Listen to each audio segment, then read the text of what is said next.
करता हूँ आप लोग बहुत अच्छे होंगे। मैं शिवम शुक्ला आपके अपने YouTube channel vision coach class में स्टार्ट करता हूँ। दोस्तों बहुत दिन से मैं बहुत परेशान था, बहुत सारे लेक्चर आ नहीं रहे थे, हम लोगों को बहुत दिक्कत हुई है, उसके लिए मैं क्षमा मांगता हूँ। लेकिन आज से हम लोग बहुत ही प्यारा, बहुत ही खूबसूरत चैप्टर करंट इलेक्ट्रिसिटी का सबसे इम्पोर्टेंट टॉपिक आज हम लेकर आए हैं, किरचॉफ लॉ। तो आज हम बच्चों पढ़ने वाले हैं किरचॉफ लॉ क्या होता है। तो सबसे पहले देखो, अभी हमने ओम्स लॉ पढ़ा, हमने अनुगमन वेग पढ़ा, ड्रिप इलास्टिक कैसी होती वो पढ़ा, हमने रेजिस्टेंस पढ़ा। लेकिन ओम्स लॉ से हम जो कॉम्प्लेक्स सर्किट होते हैं यानी जो जटिल परिपथ होते हैं उसके बारे में हम आसानी से अध्ययन नहीं कर सकते। इसके लिए किरचॉफ ने एक इंपॉर्टेंट फार्मूला दिया जिसकी सहायता से हम जटिल परिपथों का अध्ययन कर सकते हैं। ठीक है, तो आइए हम यहाँ पढ़ते हैं। पहला नियम है किरचॉफ का, यानी किरचॉफ का पहला नियम है जिसे संधि का नियम कहते हैं या धारा का नियम कहते हैं। इसे इंग्लिश में जंक्शन लॉ कहते हैं, अब कुछ बच्चे कहते हैं केसीएल, किरचॉफ करंट लॉ यानी केसीएल। ठीक है, चलो तो किरचॉफ करंट लॉ क्या कहता है, यहां ध्यान दो। इस नियम के अनुसार परिपथ के संधि पर आने वाली तथा संधि से जाने वाली परिपथ के संधि पर आने वाली तथा संधि से जाने वाली धाराओं का बीजगणितीय योग शून्य होता है। अर्थात यह हमारा संधि है, जो इसे संधि नहीं बोलेंगे। संधि होने के लिए कम से कम 3 वायर की जरूरत होती है। ये नोड है, क्या है बेटा, नोड, इसे हम नोड बोलेंगे। संधि होने के लिए कम से कम 3 वायर की जरूरत होती है। ये संधि है, ये संधि है, ये जंक्शन है, लेकिन ये नोड है, समझ गए ना। तो यानी संधि के लिए हमें कम से कम 3 वायर की जरूरत पड़ती है। तो कहने का मतलब ये हुआ कि संधि पर आने वाली और संधि से जाने वाली जो धाराएं होती हैं वो आपस में बराबर होती है। इसका मतलब आई इनकमिंग और आई आउट गोइंग, समझ गए ना। तो किरचॉफ का पहला नियम ये कहता है कि देखो यहाँ पर संधि पर ये धाराएं आ रही और ये धाराएं संधि से जा रही, समझ गए ना। तो संधि पर जो आने वाली धाराएं हैं वो और जो संधि से जाने वाली धाराएं वो, ये दोनों आपस में क्या होती है बेटा, बराबर होती हैं। इसका मतलब अगर मैं बात करूं तो संधि पर जो आने वाली धारा है, संधि पर आने वाली धारा, संधि पर आने वाली धारा है, इसको हम प्लस चिन्ह से लिखते हैं, पॉजिटिव लिखते हैं। और संधि से जाने वाली धारा जो होती है उसको हम माइनस चिन्ह से लिखते हैं। संधि से जाने वाली धारा, संधि से जाने वाली धारा क्या होती है बेटा, जाने वाली धारा को हम लिखते हैं निगेटिव साइन से, समझ गया, ये होता है। इतना नोट कर लो आप लोग। तो किरचॉफ का पहला नियम है, इसे संधि का नियम कहते हैं। अब यहाँ एक बात ध्यान दो, बहुत इंपॉर्टेंट, यहां से धारा आई, जितना धारा आई उतना धारा गई, तो संधि पर कोई धारा रहेगी, यानी संधि पर जो नेट धारा होगी वो 0 हो गई। संधि पर पहले भी धारा 0 थी और बाद में भी धारा 0 है। इसका मतलब ये हुआ कि जो संधि है, जंक्शन है, संधि पर जो नेट धारा होगा आई नेट वो हमेशा 0 होगा। इसका मतलब क्या होगा, धारा 0 तो आवेश 0, यानी संधि पर कोई आवेश अकुमुलेटेड नहीं करेगा। इसका मतलब हुआ कि संधि पर आवेश में परिवर्तन 0 होगा, और किसी चीज में अगर परिवर्तन 0 है तो वो चीज क्या होती है, नियत होती है। इसीलिए ये जो किरचॉफ का पहला नियम है जिसे हम संधि का नियम कहते हैं, ये जानते हो बेटा क्या करता है, ये आवेश संरक्षण के नियम का पालन करता है। कैसे, देखो यहाँ पर, यानी जो पहला नियम है संधि का नियम जो है, ये संधि का नियम हम लिख सकते हैं, संधि का नियम आवेश संरक्षण के नियम का, संधि का नियम आवेश संरक्षण के नियम का पालन करता है, यानी संधि पर जो नेट आवेश होता है वो क्या होता है बेटा, 0 होता है, नियम का पालन करता है। इसका मतलब ये हुआ कि संधि पर आवेश ना तो उत्पन्न होता है ना तो नष्ट होता है। संधि पर आवेश ना तो उत्पन्न होता है ना ही नष्ट होता है। इसीलिए किरचॉफ का जो पहला नियम है वो आवेश संरक्षण के नियम का पालन करता है, समझ गए ना। किरचॉफ का पहला नियम किसका पालन करता है? आवेश संरक्षण के नियम का पालन करता है। इतना नोट कर लो आप लोग। यहां ध्यान दो, चिन्ह परिपाटी क्या है? किरचॉफ के नियम लगाने के लिए हमें कुछ इंपॉर्टेंट, बहुत ही इंपॉर्टेंट हमें पॉइंट याद रखना है। जैसे हम जब सर्किट में चलेंगे ना, अगर तुम सर्किट में आराम से जा रहे हो, सर्किट में तुम दौड़ रहे हो, सर्किट में अगर आपको सेल कहीं दिखाई दे और सेल का ये प्लस वाला सिरा अगर पहले दिखाई देता है, तो यहाँ पर ध्यान दो, ये प्लस है यानी हाई पोटेंशियल है, ये माइनस है यानी लोअर पोटेंशियल है। अगर हम हाई से लोअर जाते हैं, इसका मतलब विभव क्या हो रहा है? घट रहा है। तो इसको निगेटिव लिखेंगे। क्या लिखेंगे बेटा? सेल में अगर पहले पॉजिटिव मिल रहा है, बाद में निगेटिव मिल रहा है, तो हायर से लो जा रहे हैं, तो विभव को निगेटिव लिखेंगे। अब यहाँ पर देखो, अगर हमें पहले निगेटिव मिल रहा है, बाद में पॉजिटिव मिल रहा है, अब इधर ध्यान दो, पहले मुझे निगेटिव मिला है, तो लोअर से हाई जा रहे हैं हम, तो विभव क्या होगा? पॉजिटिव होगा। समझ गए ना? तो विभव निगेटिव कब लिखेंगे? जब हायर से लोअर जाएंगे। यानी बैटरी का अगर पॉजिटिव सिरा हमें पहले मिलेगा तो विभव निगेटिव होगा, और बैटरी का अगर निगेटिव सिरा पहले मिलेगा तो विभव क्या होगा? पॉजिटिव होगा। ये होगी इसके लिए। अब आ जाओ धारा के लिए। देखो, ये हमारा धारा, ये प्रतिरोध, इसके साथ अगर हम चल रहे हैं और हमारे ही दिशा में धारा है, इसका मतलब धारा किधर से किधर बहती है? हायर से लोअर की ओर, यानी विभव घटेगा, तो माइनस आई आर लिखेंगे। क्या लिखेंगे? अगर धारा की दिशा में हम चल रहे हैं तो ये माइनस आई आर होगा, और धारा की अगर विपरीत दिशा में जा रहे हैं तो प्लस आई आर होगा। समझ गए ना? तो धारा की दिशा में माइनस आई आर और धारा के विपरीत दिशा में प्लस आई आर आपको लिखना रहेगा। यानी आई और आर को गुणा करोगे, जो वैल्यू आएगी वो माइनस कब होगी? जब धारा की दिशा में चलोगे, और प्लस कब होगी? जब धारा की विपरीत दिशा में होगा। तो ये इंपॉर्टेंट साइन कन्वेंशन था, इसको नोट कर लो, फिर हम लोग किरचॉफ सिकंडा पढ़ते हैं। नोट करो जल्दी। यहाँ ध्यान दो बेटा, अब हम लोग किरचॉफ के दूसरे नियम को पढ़ने जा रहे हैं। ये बहुत ही इंपॉर्टेंट नियम है। पहला नियम आपने पढ़ा संधि का नियम, यानी संध पर आने वाली और संध से जाने वाली धाराएं आपस में क्या होती है? बराबर होती हैं। दूसरा नियम है किरचॉफ का द्वितीय नियम, इसको हम बंद पास का नियम भी कहते हैं, या पास का नियम भी कहते हैं, या उल्टा का नियम कहते हैं, या साठ फॉर्म में से कहते हैं केबीएल। केबीएल किरचॉफ उल्टा voltage law, Kirchhoff voltage law. अब यहाँ पर तो इस नियम के अनुसार क्या कहता है? किसी बंद पास में, अब यहाँ ये नियम बंद पास के लिए लागू होता है। किसी बंद पास में प्रवाहित धारा तथा उसके संगत प्रतिरोध, प्रवाहित धारा तथा उसके संगत प्रतिरोधों के गुणनफल का बीजगणितीय योग उसमें लगे विद्युत वाहक बलों के बीजगणितीय योग के बराबर होता है। कहने का मतलब ये हुआ कि किसी बंद पास में जितने भी विभव उपस्थित हैं उनका बीजगणितीय योग शून्य होता है, चाहे वो टर्मिनल विभवांतर हो, चाहे वो विद्युत वाहक बल हो। अगर मैं यहाँ एक पास ले रहा हूं, ध्यान दो, ये हमने एक पास ले लिया, छोटा सा पास, और यहाँ पर हमने एक बैटरी लगा दी। ध्यान दो, बहुत छोटा सा सर्किट लेना, बहुत ही सिंपल, माइनस पावर। इसका विद्युत वाहक बल ई है, इसमें धारा आई बह रही है, इसका रेजिस्टेंस आर है। तो अगर हम इसमें बंद रूप है, इसका नाम दे दो ए, बी, सी और डी। तो चिन्ह पर पार्टी जानते हो।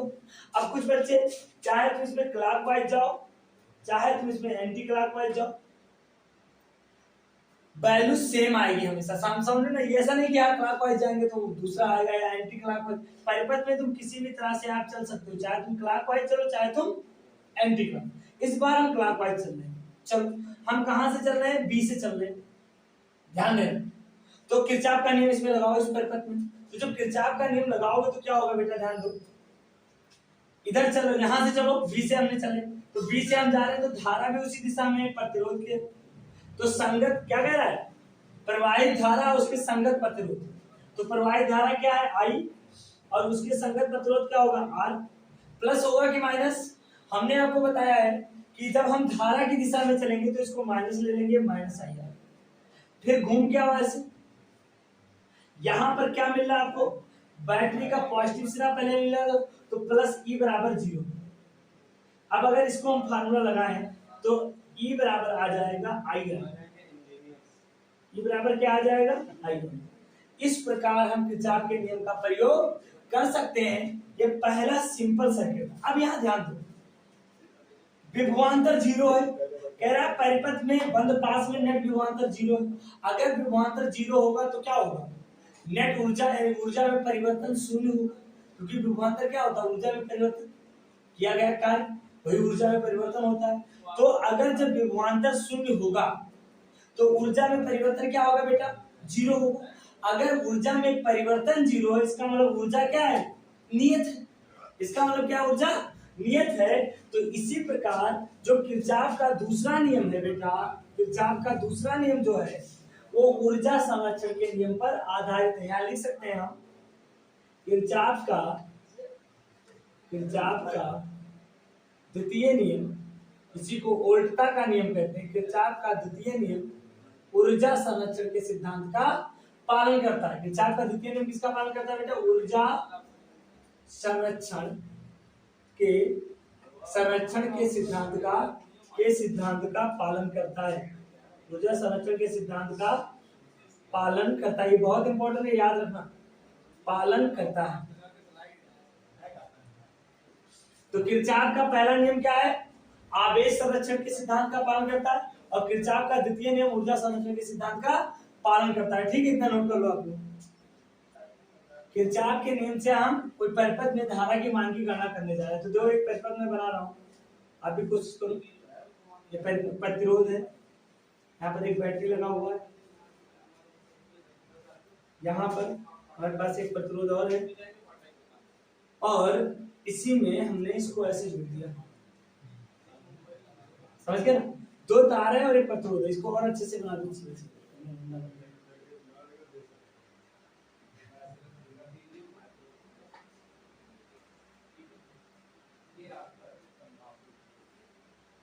चलो, ये माइनस आई है, ये प्लस बी है, ये प्रतिरोध मैंने मान लिया 2 ओम है, ये प्रतिरोध हमारा 3 ओम है।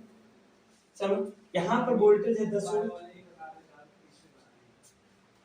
वोल्ट। अब हमें किरचॉफ के नियम की गणना करना है।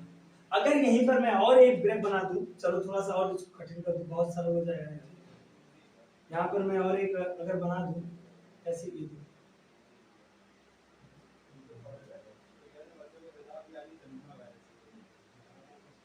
समझ गए, ये मैंने बना दिया।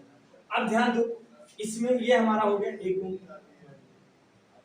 इसमें हमें धारा की गणना की क्वेश्चन हमें दे दिया है ऐसा।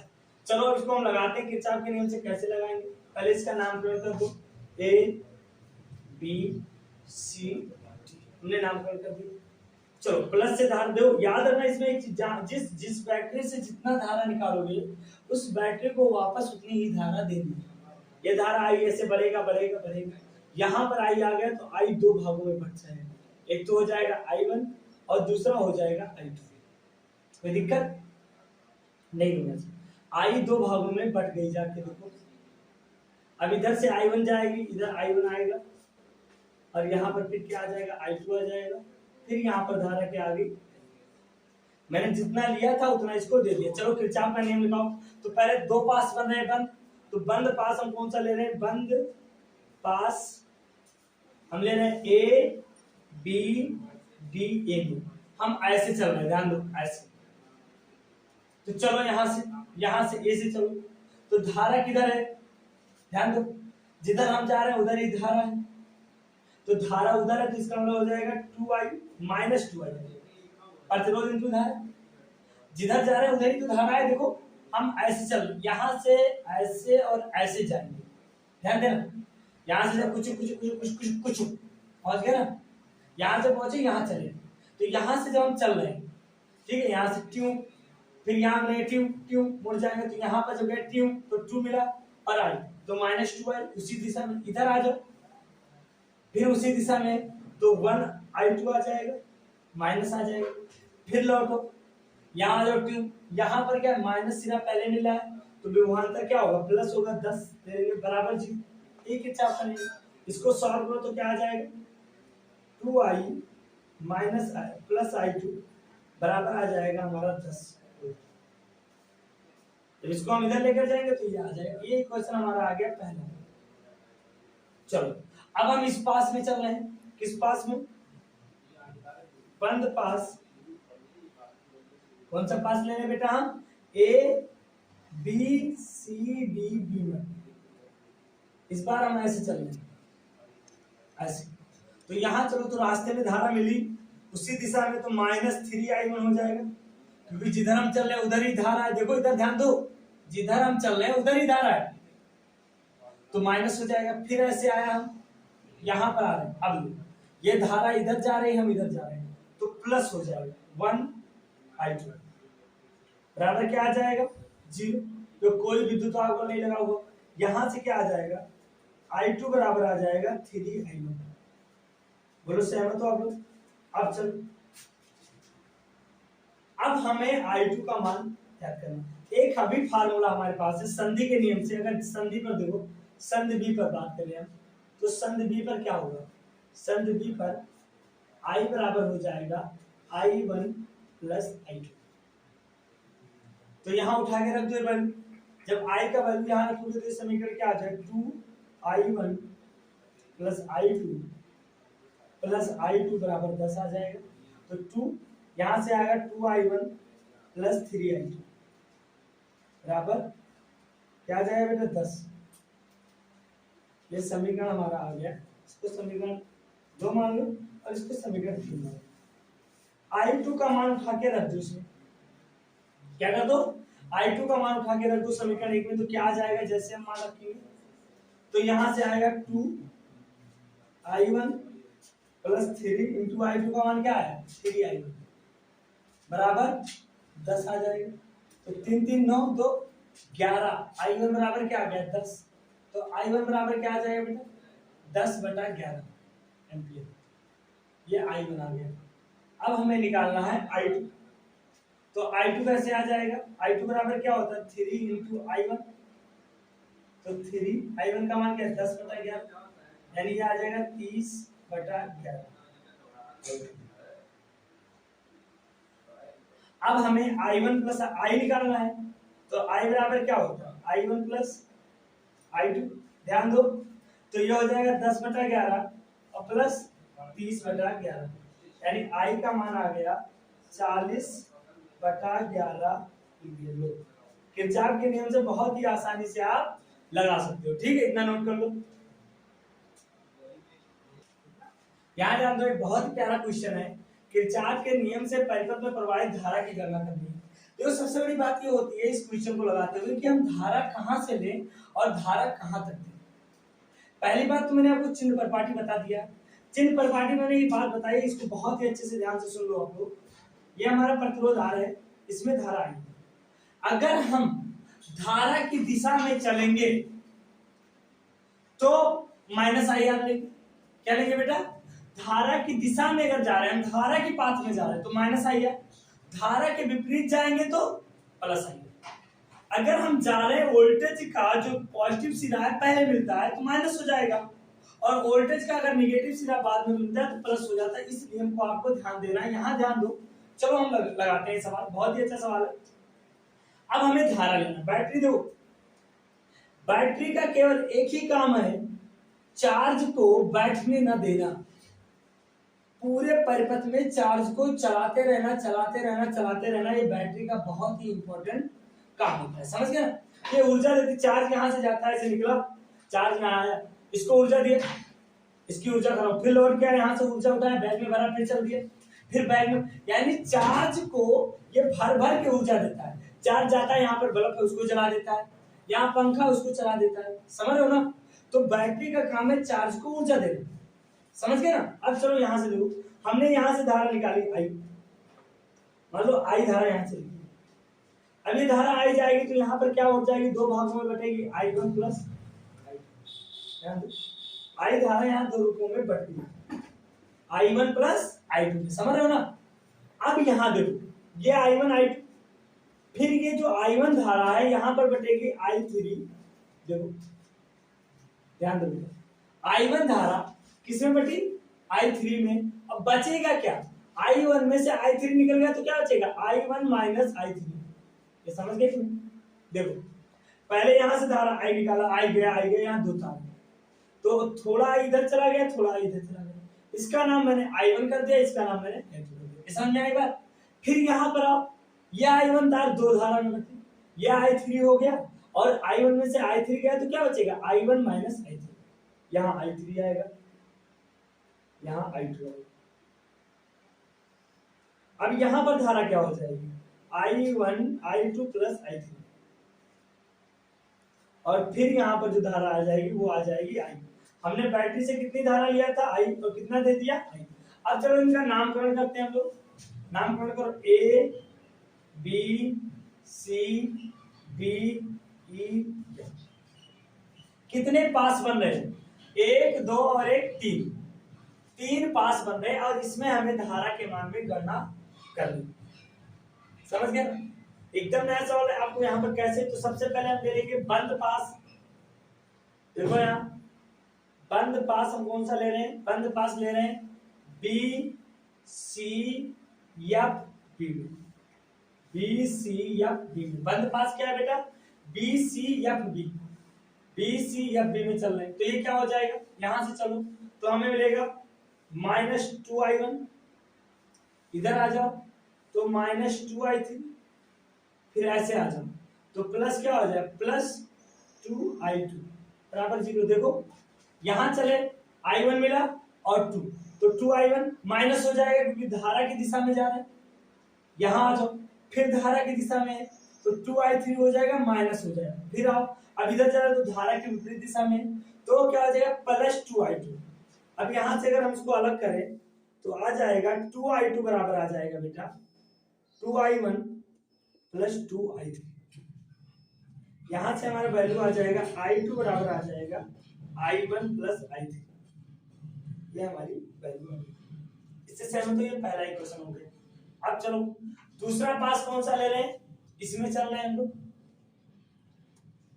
बंद पास कौन सा ले रहे हैं बेटा, यहां पर हम ले रहे हैं बंद पास सी डी एफ सी, इसमें चलेंगे तो क्या होगा सी एफ डी में चलो तो इसी दिशा में तो आई आ जाएगा -4I1 माइनस I3, उसी की दिशा में। फिर आ जाओ यहां क्या हो जाएगा प्लस हो जाएगा 2I2 प्लस I3, फिर देखो इधर जाओगे तो +2I3 बराबर 0 हो जाएगा, समझ गए ना?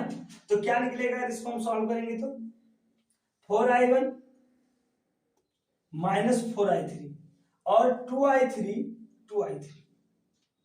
क्या आ जाएगा बेटा, तो यहां से आ जाएगा -4I1 plus 4I3 plus 2I2 plus 2I3 plus 2I3 बराबर 0।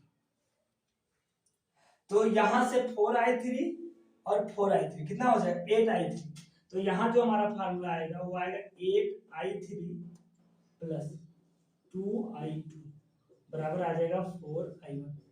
दो अगर हम कॉमन ले लें तो 4I3 प्लस I2 बराबर 2I1, ये हमारा दूसरा समीकरण आ गया, समझ गए ना बेटा? अब चलो एक तीसरा और पास कौन सा है, एक पास और बच रहा है BFDEA पास, बंद पास हमारा है BFDEA में। चलो हम इसमें चल रहे हैं ऐसे, यहां से ऐसे चल रहे हैं, ऐसे ऐसे आ रहे हैं, ऐसे चल रहे हैं। चलो यहां चलेंगे तो क्या मिलेगा हमें, सबसे पहले मुझे मिलेगा -2I2, आगे चलो फिर हमें मिलेगा -2I2 प्लस I3 मिलेगा, धारा की दिशा में है। फिर यहाँ लौटो माइनस सिरा पहले मिला तो +10 हो जाएगा, फिर इधर जाओगे कोई नहीं मिलेगा बराबर 0, तो यहां से आ जाएगा 4I2 प्लस 2I3 बराबर आ जाएगा 10, 2 कॉमन करो तो 2I2 प्लस I3 बराबर आ जाएगा 5। अब आपके पास तीन इक्वेशन आ गए, इक्वेशन 1, इक्वेशन 2 और इक्वेशन 3। अब यहां से देखो, यहां पर अगर हम ध्यान दें तो I2 अगर इस इक्वेशन में से हम इस इक्वेशन को घटा दें, इक्वेशन 2 में से इक्वेशन 3 को घटा दें तो इक्वेशन 2 में से इक्वेशन 3 को हम घटा रहे हैं, तो ये क्या हो जाएगा, 4i3 में से i3 जाएगा तो कितना बचेगा, 3i3 2। अब यहां पर एक चीज हमें करना है, इसको 2 से पहले मल्टीप्लाई कर लो तब घटाओ। इसको अगर 2 से मल्टीप्लाई कर ले हम तो क्या हो जाएगा, 2 से मल्टीप्लाई करो जरा, इक्वेशन 2 को पहले 2 से मल्टीप्लाई करो, तो 2 से जब मल्टीप्लाई करोगे तो 4i3, 4 को 8i3 हो जाएगा, प्लस हमारे पास आ जाएगा 2i2 और प्लस आ जाएगा 4i1। आएगा कि नहीं आएगा, ये इक्वेशन हमारा हो गया 4, मान लो 2 से मैंने मल्टीप्लाई कर दिया।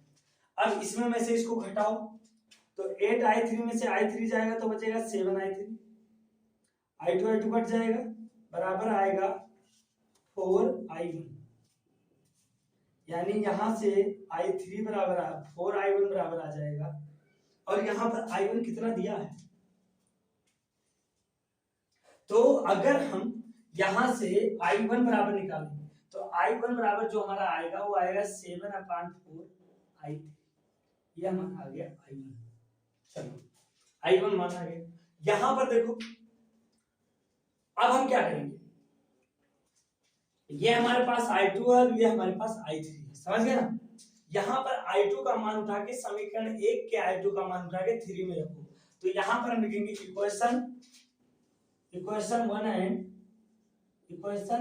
एंड 3 से एक और 3 इक्वेशन को लो, तो इक्वेशन 1 और 3 को ध्यान से देखो, तो i2 का मान यहां पर रखो, तो i2 का मान रखो क्या आ जाएगा, 2i1 प्लस i3 और प्लस i3 बराबर आ जाएगा 5, यानी इसको सॉल्व करेंगे तो आ जाएगा 2i1 प्लस 3i3 बराबर आ जाएगा 5। इस इक्वेशन को अगर हम 2 से गुणा करते हैं, याद है तो 2i1 होगा सॉरी, अगर मैं इस इक्वेशन को 2 से गुणा कर दूं तो ये क्या आ जाएगा, 4i1 प्लस 6i3 और बराबर आ जाएगा 10, समझ गए ना। ये इक्वेशन, इसको मान लो इक्वेशन 5 और ये हमारा आ गया इक्वेशन 6, ध्यान दो, समझ गए, इतना नोट करो पहले आप लोग। यहां ध्यान दो बेटा, हम लोग पहले एक बार फिर से समझ लेते हैं। हम यहाँ पर धारा यहाँ से आई निकाले, ये धारा i1 व i2 होगी, बट गई, फिर ये धारा आगे गई तो i1 दो भागों में बटी, एक i3, तो i1 में से i3 चली जाएगी तो i1 माइनस i3 हो जाएगा।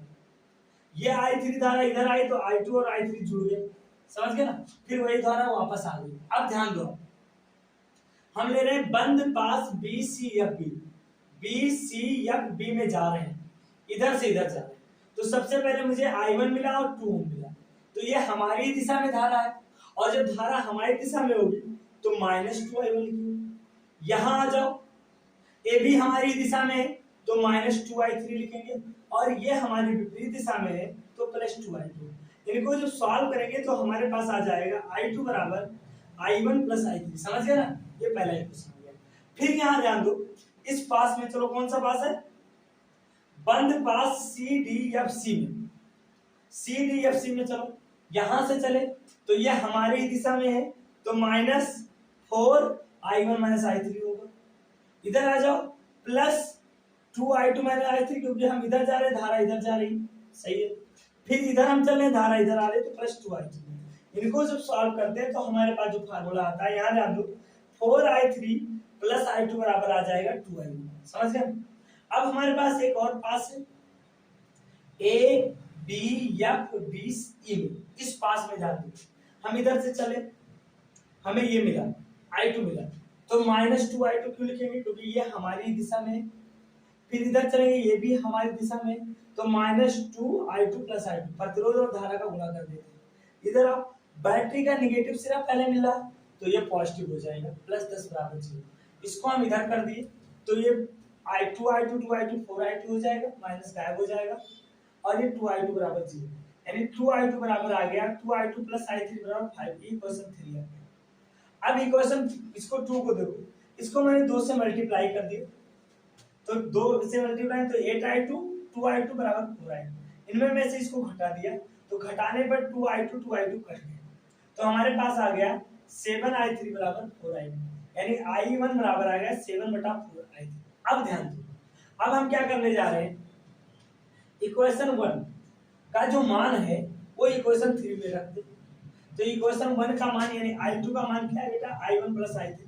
हमने I2 की जगह पर रख दिया I1 प्लस I3, तो 2I1 प्लस 3I3 बराबर 5। इसको 2 से मल्टीप्लाई किया तो 4I1 प्लस 6I3 बराबर 10 हो गया। ठीक है, अब इतना आप नोट करो, इतना नोट करो। यहाँ ध्यान दो, हमारे पास आया क्या क्या उसको हम नोट कर लेते हैं। नोट क्या कर लेते हैं, सबसे पहले तो हमारा आया I2 बराबर आया है I1 प्लस I3, ये आ गया। एक तो ये डेरिवेटिव फार्मूला हमारे पास आया समीकरण का। दूसरा हमारे पास आया है I1 बराबर आया है 7/4 I3, या यहां से हम लिख सकते हैं 4I1 बराबर 7I3, ये किया गया। ये दूसरा हमारे पास आ गया। और तीसरा क्या आया सॉल्व करने पर, यहां हमारे पास आया 4I1 प्लस 6I3 बराबर 10। अब इन्हीं से हम लोग वैल्यू को फाइंड करेंगे। ध्यान दो, 4I1 बराबर इतना है तो यहाँ पर रख दो, तो जब यहाँ पर रखोगे तो क्या आ जाएगा 7I3, 4I1 की जगह पर हमने रख दिया, प्लस 6I3 बराबर हो गया 10। 6 और 7 कितना हो जाएगा बेटा, 6 और 7 13I3 बराबर 10। तो I3 बराबर क्या आ जाएगा, I3 बराबर आ जाएगा 10/13। ये हमारा फार्मूला आ गया, ये एम्पियर आ गया। हमारे पास I3 का मान पता चल गया। ठीक है, I3 निकाल ली। अब हमें क्या निकालना है, ध्यान दो, चलो। टुरुरु टुरुरु टुरुरु टुरुरु, कहां से करूं डेरिवेशन शुरू।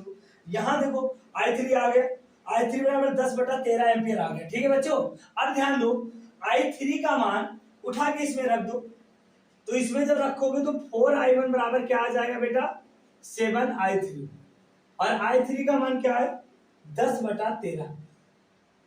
तो यहां से 4I1 बराबर आ जाएगा 70/13। तो I1 बराबर क्या आ जाएगा 70/4 गुणे 13। 2 से काटो तो ये आ जाएगा 35/2 गुणे 13।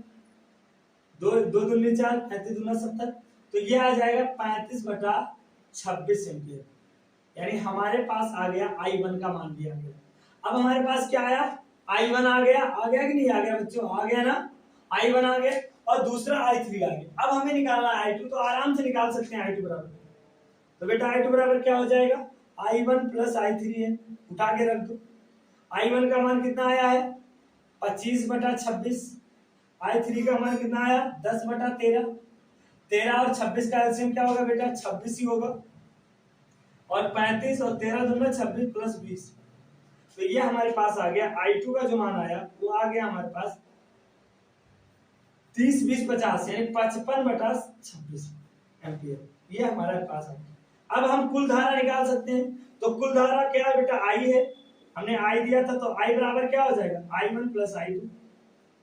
I1 कितना आया है 35/26, और ये क्या आया है, ये I2 आया है 55/26। 55 और 35 को जोड़ो तो जरा क्या आ जाएगा, 5 5 10 के 0, 5 3 8 90, 90/26। इसको 2 से काटो तो 45/13, यानी I बराबर आ गया हमारे पास 45/13 एम्पियर। ठीक है ना। तो आज हमने किरचॉफ का नियम पढ़ा, किरचॉफ का नियम कैसे लगाया जाता है, साइन कन्वेंशन कैसे होता है, इन सारी चीजों को अच्छे से स्टडी किया, और उस पर हमने 2 न्यूमेरिकल भी अच्छे से लगाए। ठीक है बेटा, कल हम लोग इसी पर व्हीटस्टोन सेतु के बारे में पढ़ेंगे, बहुत ही इंपॉर्टेंट है व्हीटस्टोन सेतु यानी गेहूं पत्थर सेतु पढ़ेंगे हम लोग, और फिर हम किरचॉफ के एप्लीकेशन को भी अच्छे से स्टडी करेंगे। ठीक है बेटा, तो आज आप लोग को बहुत इंपॉर्टेंट है, मुझे उम्मीद है कि आप लोग बहुत अच्छे से समझ में आया होगा, और बहुत दिन बाद आने के लिए मैं क्षमा चाहता हूं लोगों को, लेकिन आप सभी प्यारे बच्चों को जन्माष्टमी की हार्दिक शुभकामनाएं। मस्त रहो, खूब पढ़ते रहो।